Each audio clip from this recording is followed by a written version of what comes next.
San Jose Sharks prospect Nate Misskey joins the show, where we talk about his path to San Jose, the draft, and get to know him a little bit better off the ice.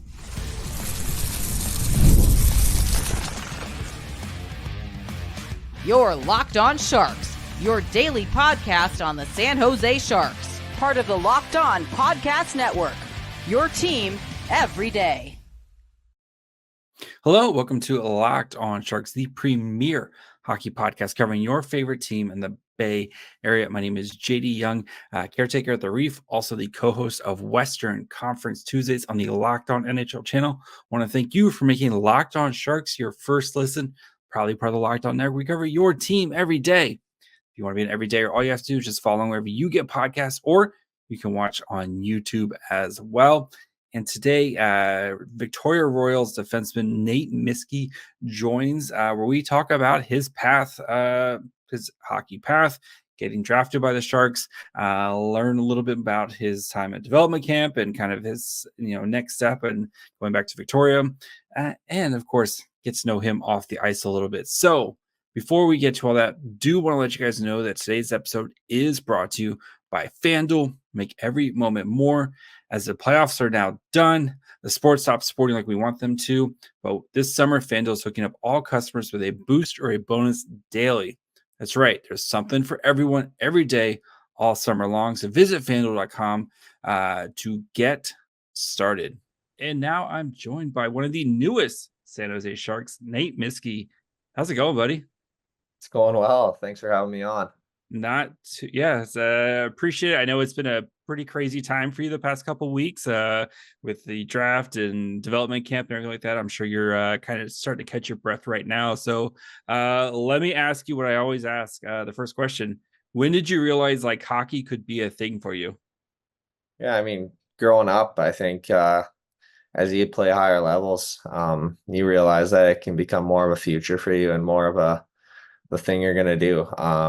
And yeah, I think, moving away at a young age, I think I realized that, and I had the opportunity to do some pretty cool things with hockey. So, I kind of realized that could be a path for me. Your favorite player growing up? My favorite player growing up was always Patrick Sharp. He's a forward. But for defenseman, I always watched Brent Burns growing up. So it was kind of funny how it worked out when he was at the Sharks. Yes, Patrick Sharp. I know. Yes, very. If I recall correctly, I think he spent a little bit of time with who did he play? Anyway, I know he played for Chicago for a while, and yeah, I think he bounced around for a little bit, including the Flyers. That's right. I remember playing in the old NHL games. He was always like one of the guys on the Flyers, like roster guys. But Yeah. So Brent Burns, though, you mentioned him. Is he the guy you try to model your game after, or was he just your favorite guy to watch? Yeah, I think so. I mean, I take a lot from whoever I can, but definitely him. Just his size, his mobility, his ability to kill plays and get up the ice. I think it's just something I took into my game and tried to model it after. So yeah, definitely him for sure. It's crazy how that dude just never misses a game, right? Like how just not tweaking your ankle, not doing anything like that. Like just how he's there night in, night out. It's crazy, right? Yeah, it's pretty impressive. So I mean, that's definitely a hard thing to do, but yeah, really impressive. Yeah, I know that guy's like an absolute maniac when it comes to like taking care of his body and prepping and everything like that. I'm sure you've seen the big backpack that he carries. Like, who knows what he carries in there? But yeah, it's that guy does a lot to make sure he continues to play. He's like 6 weeks older than me, which makes me really sad. But anyway, when you are playing at your best, what do you think that looks like? Yeah, I mean, I see myself as a two-way defender. I like to take care of the defensive zone first. When I'm at my best, I'm killing every play possible. Making hits, being physical on the ice, making sure there's a presence known that I'm out there, and yeah, hopping in when I can to create some offense. I think I have that offensive ability. I can see the ice very well, so making those passes out of the zone definitely a big thing for my game. So I have to ask, You're from Melfort? What's a Melfort? Yeah, I'm from Melfort, Saskatchewan. I grew up there, played there my minor years until I moved away. Yeah, it's like a small town, It's like, 6,000 people oh, maybe. yeah, I was gonna say like 5 or 6 thousand people. That is a tiny, tiny area, right? Yeah, so I mean, we have a junior A team there in the SJHL. Yeah, kind of just grew up watching them kind of around the town. But yeah, it's just a tiny town that yeah, grew up in. My family's grew up in, my dad and my mom, so just continue to live there. All right. So of course, you were an overager. Did you go to the draft in Nashville last year, or did you just kind of hang out last year? No, last year I did not go to the draft. I didn't go this year either, actually. So Uh, so yeah. If I recall, you were on the golf course, right? When you found out you got drafted. yeah, I was. I was up in Banff with my dad and my brothers. So How were you shooting that day? I wasn't shooting the best. I mean, you always have an eye on the draft, just kind of watching who goes. Obviously, some buddies go, stuff like that. So you always want to keep an eye on it, congratulate them. But yeah, it wasn't too bad. It was a pretty nice golf course up there. So I was pretty happy to play it. Yeah, I was gonna say like I'm sure you're either playing out of your mind or you're probably just kind of just playing just to keep your mind off the draft and stuff. So what was I mean you found out what was kind of the rest of the day like for you after you found out that you were drafted? Yeah, it was kind of a whirlwind of stuff. Yeah, we finished up our golf game. Obviously a lot of texts, a lot of calls. From people. But yeah, just kind of finish up our golf games. There wasn't great service out there. So that was kind of tough. But yeah, finished that up and then just went back to our hotel and just yeah, hung out with my dad and my brothers. Went out for a nice dinner and kind of celebrated there that way. And then yeah, I mean it turned in pretty quick to development camp. So That was gonna be my next thing. So yeah, you get drafted on Saturday and then you're showing up for development camp on Monday, right? Is it just like when does it hit you that like this is real? yeah, I think I mean, I don't even know. It's like it's still pretty fresh. So I mean, still thinking about it, still in the back of your head, just like being like like this really happened and it's a big opportunity. So yeah, I think you'll obviously realize that you have some time on the plane just to think about it kind of to yourself, which is nice. But yeah, it just kind of still takes time to hit you. So Aisle seat or window seat on the plane? um Preference. depends on if I'm sleeping or not. If I'm sleeping, I'm taking a window Window, seat. yep. An aisle. It's nice leg room, so Yes, yeah, it is a trade-off where they're between the aisle and the window, but especially for a guy like you, a little bit taller there. So yeah, I'm sure that leg room is definitely needed when on those, especially those longer flights. But all right, so you get to development camp. Who was your roommate? Ethan Cardwell. Okay. Was Cardwell, OHL guy, was the Barracuda kind of rookie of the year and man of the year last year. So what'd you think of Cardwell? He's a pretty cool dude, isn't he? yeah, super nice. He was awesome. I mean, getting in the room with an older guy like that kind of knows his way around San Jose too. Kind of just learn things from him, pick up things, and he is like super nice guys. Yeah, I was really happy that I got to room with somebody like him, just kind of show me around and just somebody to talk to, somebody that's been there. That's probably the best thing you can ask for. So Yeah. Also, overager like yourself, so he's kind of been through the same process that you have of missing, not getting drafted, but then kind of coming back. And like I said, he's had a great season with the Barracuda last year. So,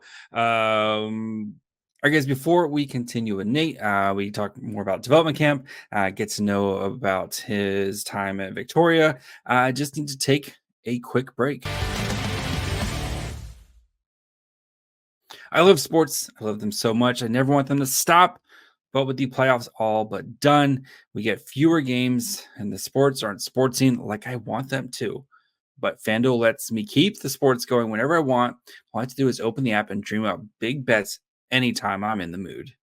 This summer, FanDuel is hooking up all customers with a boost or a bonus daily. That's right. There's something for everyone every day, all summer long. So head over to FanDuel.com and start making the most of your summer. FanDuel, official sports betting partner of Major League Baseball. The Sharks put out a video of you guys had a big cooking challenge and your team won. Yeah.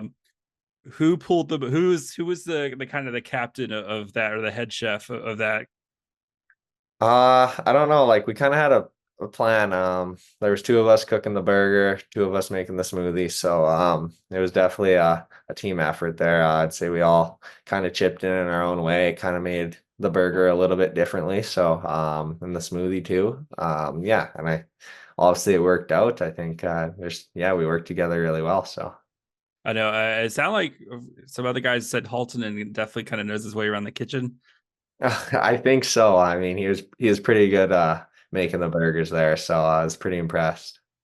I think for him, because he did play in the men's league for a little bit. Maybe he's got a little experience there cooking a little bit there. So what was your thoughts of I know it was only a couple days. What was your thoughts of San Jose? Yeah, it's a nice city. It's definitely hot out there. It's a little bit different from down here in Canada from where I'm from, but yeah, definitely enjoyed it. Getting to see different things. I went down and saw Santana Row, stuff like that. Just kind of the downtown area. Yeah, it was cool to see. I mean, love to see different places and experience different things. So it was definitely a great experience. When it's January, you're wearing flip flops to the rink, you'll really appreciate it. I promise you. So the weather Looking there is, forward. it's just, or you can go golfing in the winter. Like the weather there is, it's pretty bad, pretty nice. So, all right. Of course, we as Sharks fans, right? Being at the actual Prospect Scrimmage game, right? A lot of hype around, of course, Macklin Celebrini, the first overall pick, Will Smith. What was your thoughts on seeing those two guys play? Yeah, very impressive. I mean, seeing those guys, I mean, obviously they deserve everything they got. They definitely worked for it. Going first overall there, Macklin. Yeah, that's an impressive thing to do.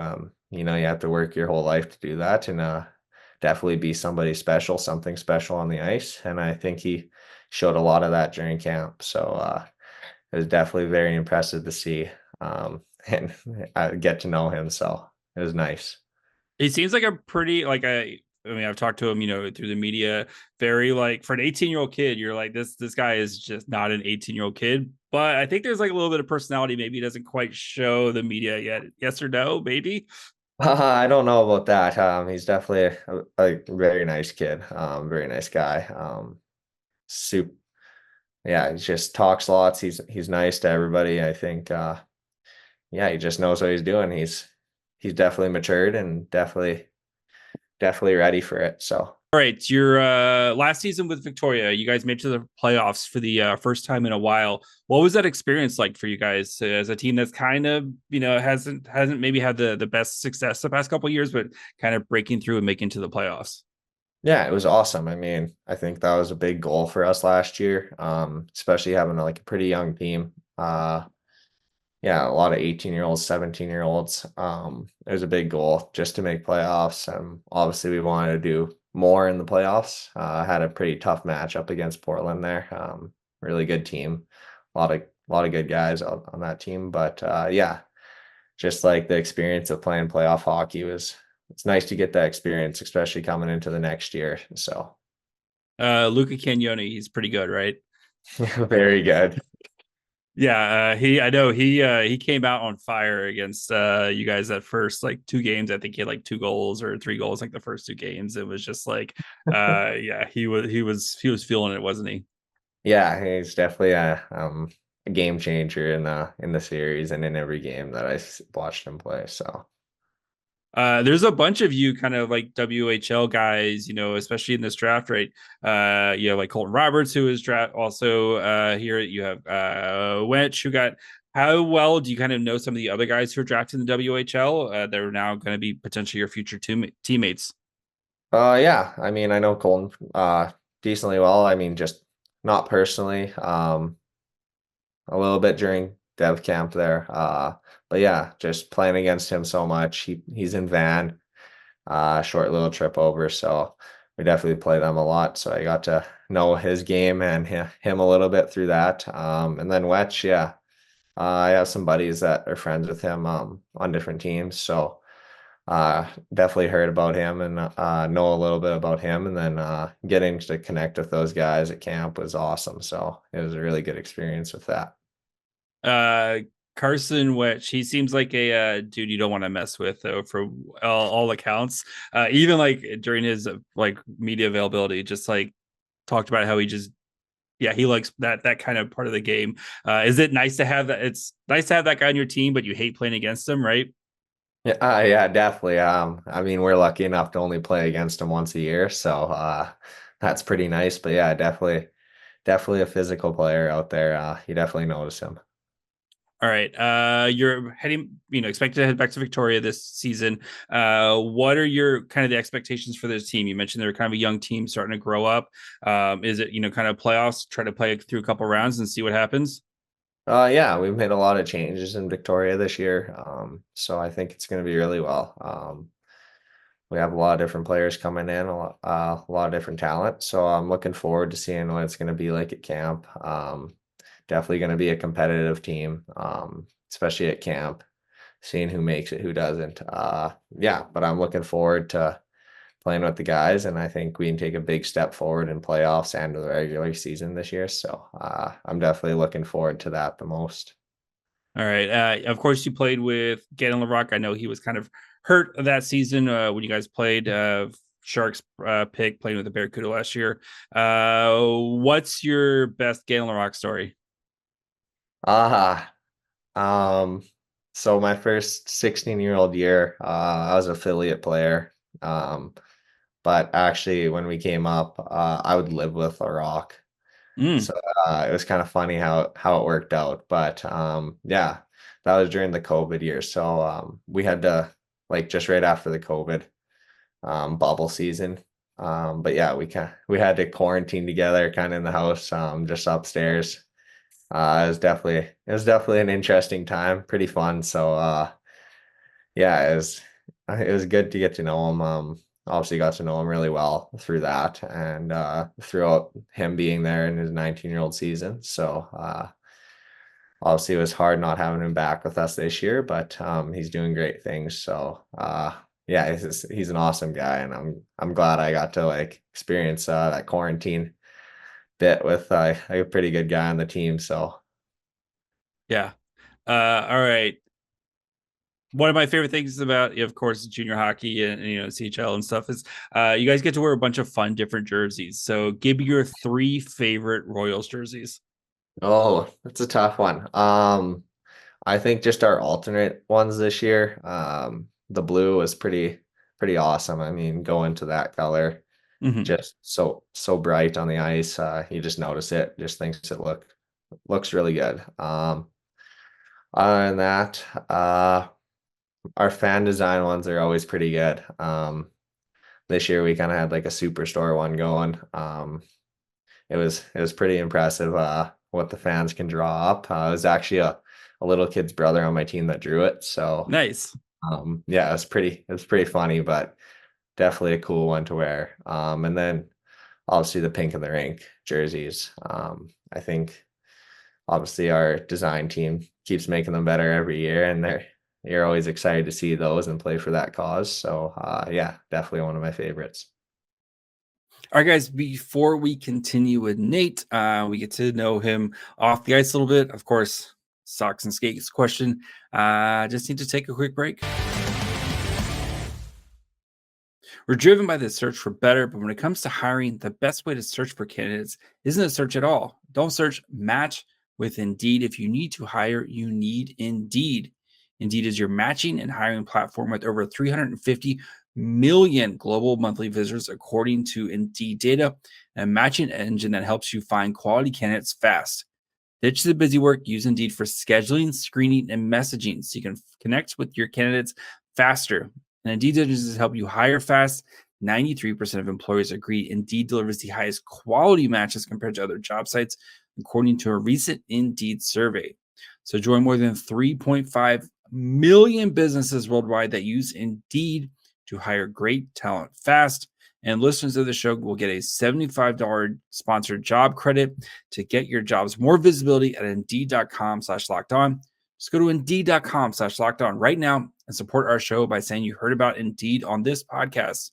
Indeed.com/lockedon. Terms and conditions apply. Need to hire? You need Indeed. All right. That's the pick of the rake. Yeah, those ones always, no matter who does them, and like they always look really, really good with those ones. So when you get to the Barracuda, like I think my favorite one of the Barracuda do are their like their Christmas, the teddy bear toss ones. Like they always do a good job with those. So all right, let's get to a little bit off the ice here. So pregame superstitions. Are you a superstitious guy, little stitious guy, or a let it ride guy? I'm not very superstitious. I guess I do have a little bit of a timeline. Kind of like when I want to nap, stuff like that. When I want to be at the rink. But outside of that, just kind of go with how you're feeling. Obviously, different days you're feeling different things, especially after playing back to back. So definitely just kind of just like let it ride. See how you're feeling. Definitely keep those certain timings in check with my routine, but yeah, other than that, just kind of let it ride. I know the WHL every once in a while you guys get the 3-3. The third day is like the worst day, right? Definitely. Especially when you're traveling overnight. It's difficult. I remember my first year, we traveled, I think it was our second game. I was either in Tri-City or Spokane, and then we had to play in Kelowna, and it was an early game the next day. It was like a 4 o'clock game. So we got in at like 5, 6 a.m. and it was like, it was definitely a tough one, but I mean, you strive the schedule is what it is. I know sometimes they do their best, but sometimes those 3-3s are brutal. You guys are warriors when it comes to that. So coffee pregame. Are you a coffee guy? Yes or no? Yeah, I am. Iced or hot, or depends on the weather? Always hot. I go with before games. So that's the correct answer. Always hot ice cream. Socks and skates. Are you a monster who does not wear socks with your skates? I'm not. Okay. I don't really like my skin or touching my equipment, so kind of layer up. But do you know anybody who does? Or are they like, or have you seen anybody who wears the socks, no socks with their skates? Yeah, I know a couple guys that do, and I don't know how they do it. Red flag, right? The biggest red flag. Definitely would hurt the feet. So all right. We'll get you out your last couple ones. When you're not trading or playing, what's your favorite thing to do in the off season?